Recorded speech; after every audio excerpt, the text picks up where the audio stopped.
Hi, I'm Tony Nichols, and welcome to Chamber Chat.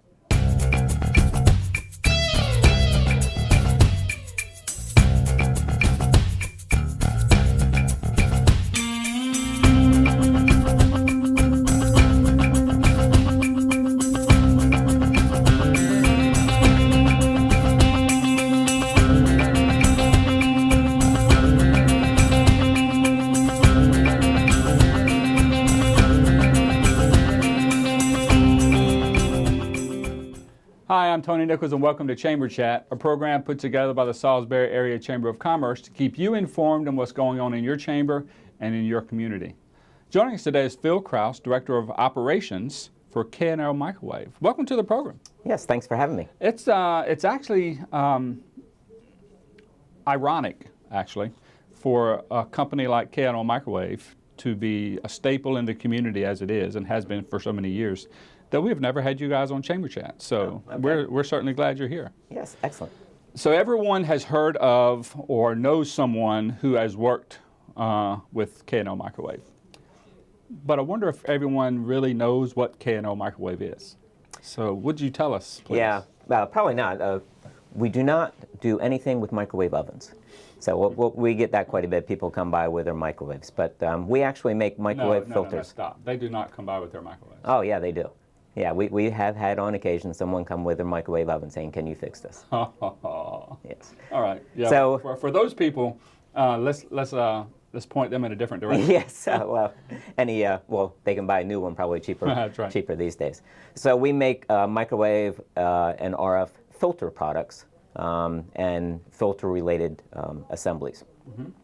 So our product we like to categorize as product that helps connect and protect people. So for instance, our filters enable people to utilize their cell phones. Our filters could be located in base stations at cell towers. Mm-hmm. Our filters help protect because our filters go into the military and homeland security businesses. So utilized to help protect our soldiers, protect our allies, and protect us here at home. So we're all around us, the towers that we drive by every day could, be K&L filters in those towers. At the base of those towers. Right.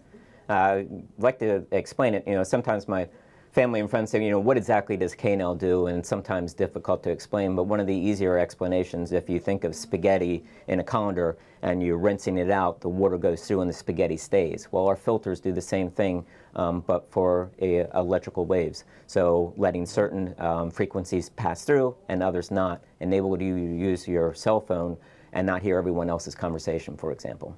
Gotcha. So, in the opening, I was talking about how K&L, I've been here 14 years, and there's always been a K&L microwave. And to listen to people talk, you think that, K&L microwave has been here forever. How long has there been a K&L microwave? Yeah, so K&L started with Dick Bernstein in 1970 here in Salisbury. And then in 1983, we were acquired by Dover Corporation. Now, Dover is a conglomerate of manufacturing companies throughout the world. Yeah. It's a $7 billion company, wow. And again, it's worldwide. But interestingly enough, the CEO of Dover Corporation is Bob Livingston. Bob Livingston started his career with Dover here at K&L Microwave, and actually is a graduate of Salisbury University. So K&L was the founder of the microwave industry in Wicomico County, if you will. Yes, a lot of companies spurred, but it started with Dick Bernstein and K&L Microwave in 1970. And it's become quite a thriving industry. I mean, there's ebbs and flows with the contracts as they come and go. We've all heard those stories as well. But it's pretty cool that you're working with a company, as you have for so long, that was maybe not the pioneer in the industry, but certainly a founding pioneer in the area to impact jobs, people, manufacturing locally. Right, exactly. So over the years, K&L has been involved in the community, in I don't name a way that you haven't been involved, but tell us a little bit about how you guys view the community, the impact you have on the community, and maybe what we can continue to expect in the future. Yeah, so we impact the community in a couple of different ways. One is that we're a significant employer, and we employ people that have studied STEM, science, technology, engineering, math. So we have a whole host of job categories, electrical engineering, mechanical engineering, but we also have assembly and tuning of our product. We also have materials management, machine shop, surface finishing, quality, HR, IT, the whole gambit. So we're a very vertically run organization and therefore need a lot of skill sets. So that's one way K&L certainly impacts the area. The other is that we have, and this has been in the last 12 months, where we've created a steering committee for corporate giving. Okay. And it's a cross-functional group of employees throughout the organization, about a dozen or so, and they go out and do community projects. So most recently, they built a ramp down near Chrisfield for someone that was in need. Just the other week, Blind Industries and Services of Maryland, our neighbor on Northwood Drive, dedicated a walking path. Well, our corporate giving gave 2 picnic tables for that path. Other projects, we have a bench over at Coastal Hospice at Deer's Head. We've helped sponsor a Little League. We helped with a food drive for the Maryland Food Bank. So just a host of items in the community trying to connect K&L with our local community. It's, you know, it's the same story over and over again in Salisbury. We're so blessed to have, you know, businesses and people within those businesses that truly do understand the idea of community and giving back.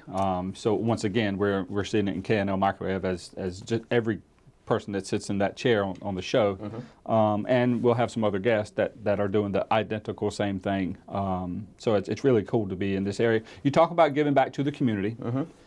Is there a way that you guys plug into the business community and foster relationships there as well? Yeah, certainly. We're very vertically integrated, but at times when we have spikes in demand, we'll certainly work with our local suppliers. So we have local machine shops and local services, and we have 3 relatively large facilities in Salisbury, 2 on Northwood Drive and 1 on Brown Street. And to run those facilities, we require and rely on local businesses to help us maintain both from a facility standpoint as well as a product standpoint.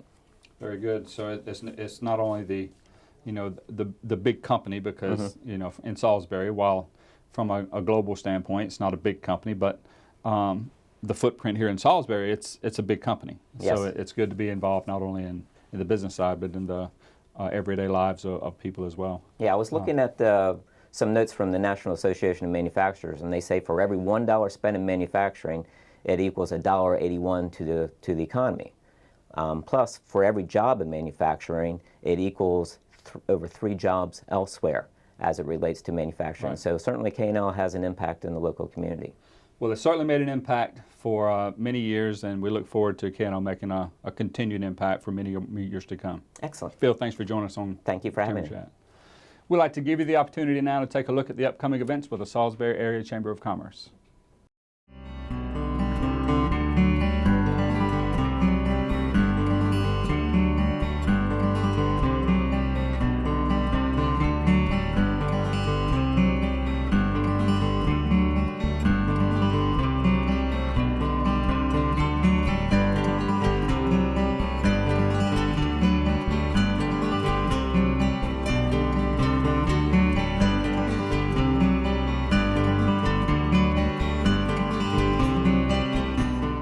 Welcome back to Chamber Chat right here on PAC 14.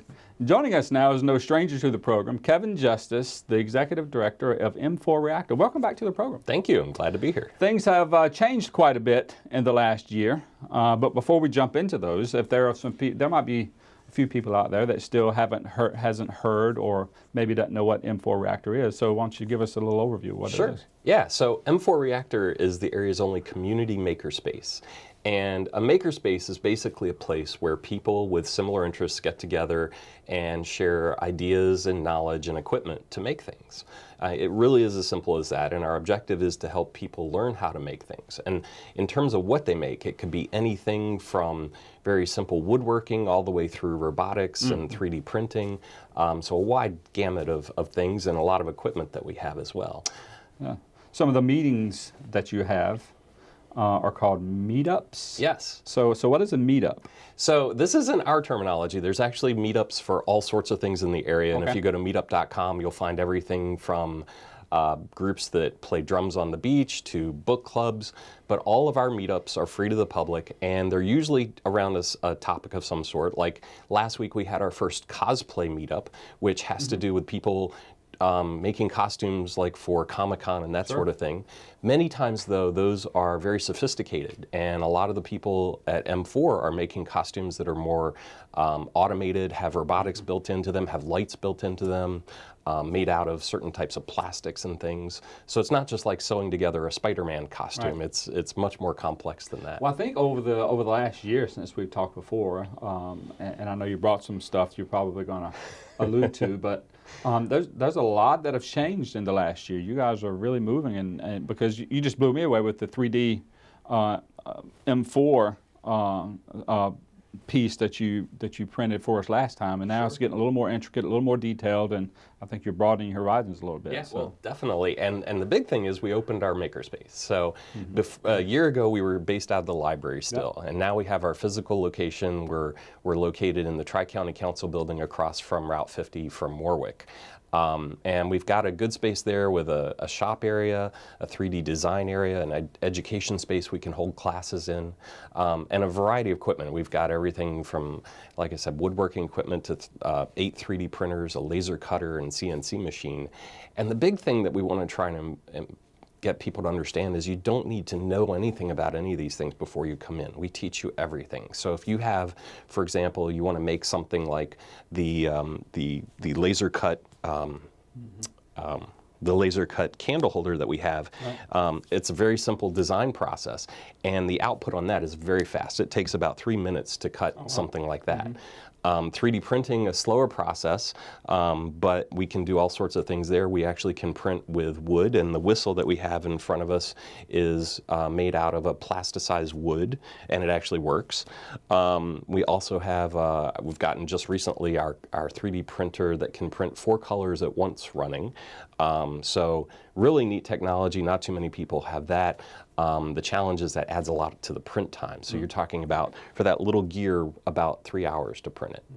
But I would think, though, in a manufacturing world, though it takes a little more time, but you're saving hundreds of thousands of dollars in prototypes by being able to do that now versus shipping it out to a machine shop or wherever that's done. Yeah, exactly. And that's the purpose in many cases of 3D printing. I mean, there's many other uses for it of doing one-offs and so forth, but especially with 3D printing and laser cutting, it's much more about creating that prototype to see, if whatever you're designing is going to work and be viable.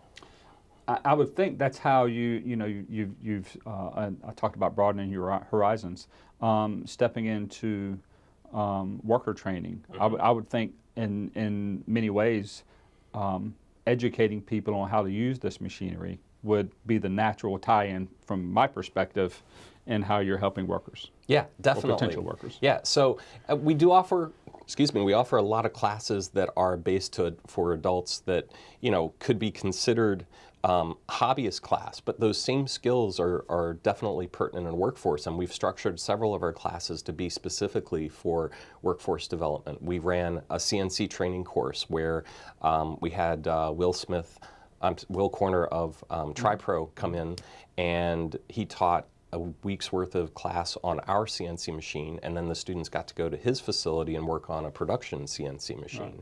We also did a class with 3D printing and 3D CAD where they got to learn 3D design and how to actually take it from concept to design to production on a 3D printer. And those are all skills that are valid in today's workforce. Oh, yeah. Big time. And becoming more and more needed. Yes. And at the same time, harder to find. Yes. As main place as this technology is now in many parts of the world, it's hard to find people that can use the technology. Yeah. You're working with veterans. Yes. Or at least trying to. We have a program. We've had a lot of interest in veterans to come to work at M4. And so we started a program where basically it's a scholarship program to get funds so that veterans can use those funds and not have to pay for these courses. The first donation of that fund was actually Jeff and Diana Merritt of Minuteman Press, so that started us off on our scholarship fund. And if anyone else would like to donate to that fund, just contact us at M4 Reactor. Very good. Yeah, because honestly, veterans or anyone, they could start their business at M4 Reactor if they're into some of these production technologies. Right. So when the kids come in, let's go back to the kids. When the kids come in, what do they want to make? Oh, well, the big thing for them is either the robotics or the 3D printing. Yeah. You know, the 3D printing, they want to definitely be able to design something and see the output from it. And the tools now are such that it is very easy for even kids to learn how to do 3D design. There's a web-based tool that we use called Tinkercad, which is drag and drop 3D, something even you could do, Tony. There you go. But that is something that they really love. And definitely the robotics, learning how to program some of these microcontrollers with just a few lines of code to do different things. We're trying to start up a sumo robotics league, actually, nice. where they'll build their own small 20 centimeter by 20 centimeter, which is about 5.5 inches or whatever, robots.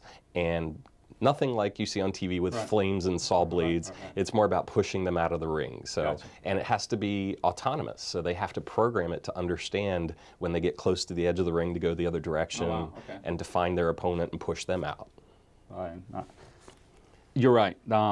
Maybe I could use some of this stuff, but I know what I'm built for, and it's not for building those. I understand too that your typical student is typically a young boy. A lot of times it is, and we really want to change that. Yeah. So what we're trying to do is put together more classes and programs that girls might be more interested in.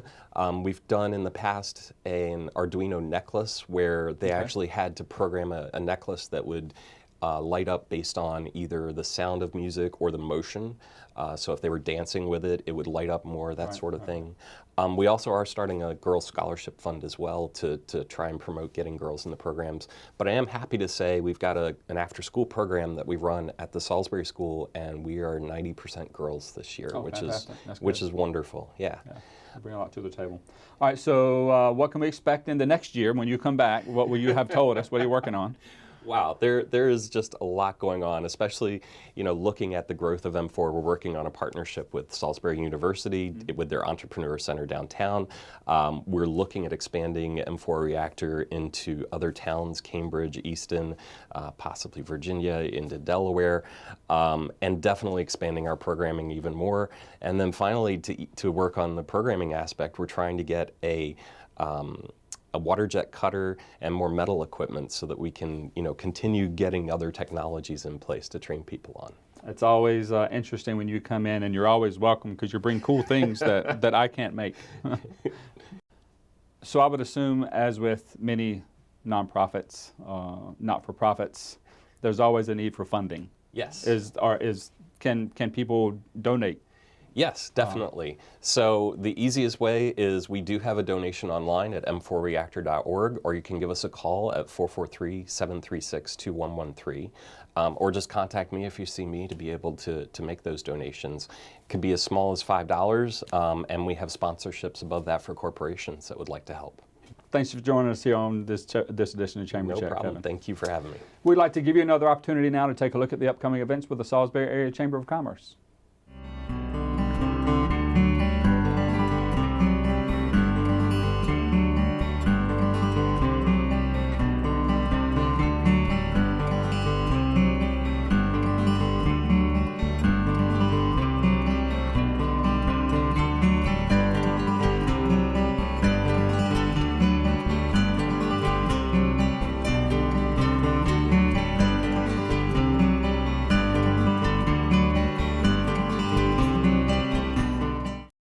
Welcome back to Chamber Chat right here on PAC 14. Joining us now is Bob Kane from McCrone Engineering right here in Salisbury. Joe, welcome to the program. Thank you. Thank you for having me. Today, or this edition of Chamber Chat, there's been nothing but smart people on the show. I started out with the Director of Operations from K&L Microwave. Then I've got the Executive Director for the M4 Reactor, and he's building stuff with 3D printers, and now I've got an engineer in front of me. That's nothing like getting people to ground you. Yeah. What I'd like to start with you, engineering, people hear of engineers and they think of math or building things, but there are different types of engineering. Tell us, if you will, what those different types of engineering specialties are, but then where does McCrone sit in that? Okay, yeah. Well, first of all, you have your mechanical engineers, you have your electrical engineers, you have your chemical engineers, and then you have your civil engineers. Now, mechanical, electrical, chemical, they all kind of speak for themselves in the name. But then when people say civil, right. Well, what does a civil engineer do? Right. And civil is basically short for a civilian engineer, and it got the name because prior to being called civil engineering, there was nothing there was no name for it. They were either architects or military engineers. Right, so a man back in the 18th century, John Smeaton, decided to create a society of civil engineers or civilian engineers, again, as opposed to military engineers. So he created that society, and ever since then, the type of engineers who do things like construct bridges or design and oversee the construction of bridges, roads, dams are now called civil engineers. They other disciplines within civil engineering are also environmental engineers who deal with a lot like wetlands, forest conservation, remediation of brownfield sites. And then you have your wastewater engineers, pretty self-explanatory. Sure. You have your land development engineers. They do a lot of water resources. Again, construct the roads or help to design and oversee the construction of roads. You have your geotechnical engineers who explore the subsurface earth prior to a building being designed to know that, hey, can the earth handle the stresses and strains of a building built upon it? And then obviously on top of that, you have your structural engineers who come in after your geotechnical engineers, and they do the calculations for your superstructure, for your Sure. beams, girders and things like that. Now, a lot of these different projects that we do, we have a lot of the different disciplines working together on the same project in order to make the project come together. Sure. I mean, it sounded like to me, the mechanical engineering, and everyone knows mechanical engineering, they're building stuff, whether it's site work or whatever, but in your explanation, I'm hearing civil engineering really in a much greater way touching the quality of life. Oh yeah, absolutely. Those kinds of things, the waterways, the grasslands, all those things that most people take for granted, but someone has to be there to survey or to do calculations on organisms in the streams and rivers and those kinds of things. So the things that really, in a day in, day out, touch the fabric of everyone's life. Right. So give us the history a little bit, if you will, of McCrone, another big name that everyone's heard of, but maybe don't know a lot about the history. Right. So there's a few, we call them for this area big engineering firms. Sure. In the area. I would put McCrone in sort of the medium category, but the one thing I would say about us is that we have been around the longest out of all of the engineering firms in the area. We're actually celebrating our 80th anniversary this year. Congratulations. So thank you. John Roy McCrone started the company as a surveyor back in 1937. He had a couple of partners he started with, or guys who worked for him, who didn't stick around for too long. About a year later, in 1938, a man named Fayette Latham joined with him as a rod man. So pretty much it was him, surveyor, and his rod man, the guy who holds the rod and runs around and does all the grunt work for the engineer, or for the surveyor. Sorry, and then from there. They started building a clientele, and they had to put things on hold during the war. World War II broke out, and a lot of companies had to put things on ice, so they had to stop for a while. But very shortly after the war, the two got together again and started up McCrone again, and became a partnership, McCrone and Latham. And over the years, McCrone has been through all different configurations of partnerships and sole proprietors and corporations and all that. At that time, so it was Mr. Latham and Mr. McCrone who started started the company up again. After that, now there's a little bit of, I was looking into the history, trying to come up with exactly who Jack Latham was. The only thing I can come up with is that was Fayette's brother. Okay. So he joined the company, and they actually began a corporation as partners. And they brought on a fourth partner also. Later on in the 50s, when the bridge opened up, they opened up an office in Centerville because they saw an opportunity on the Eastern Shore of untapped, resources, untapped businesses to help grow that, our area. Right. All right. And in the 60s, Fayette Latham's son, Latham III, joined the company. And it's funny because, McCrone's name has been on the door since the very founding, right. But Mr. Latham and his brother and son have been a big part of the company because Latham III actually became the president eventually, and he retired in 2005. So Latham has been a name with the company even longer than McCrone has. Right. And then here we are today. We have 4 offices. We have our main office in Annapolis. We have our office in Centerville.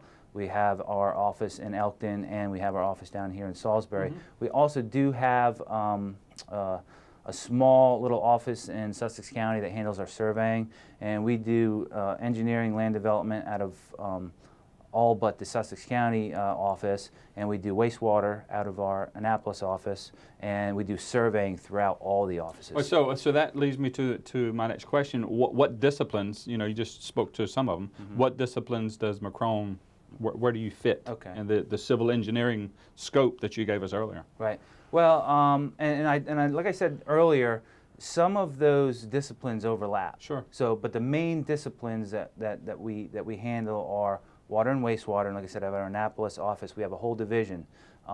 You can also consider those guys municipal engineers, because the biggest problem with municipal engineering is what do you do with the wastewater? Right. As we know, we've had issues here in Salisbury with what to do with wastewater in the wastewater plant, and also how do you provide water to thousands of citizens in a municipality. So you have that sort of cross-discipline going on there. Then we have our land development division in Annapolis, and we do land development also in Salisbury and Elkton. But among the land development disciplines, we have landscape architects, we have environmental engineers, we have water resources engineers. Water resources is mainly what I kind of came up to do, but because of the mixture of disciplines you need to do a development, I would say 60 to 70% of a land development is water resources. Right. So I do a lot of land development with the water resources background, and obviously surveying.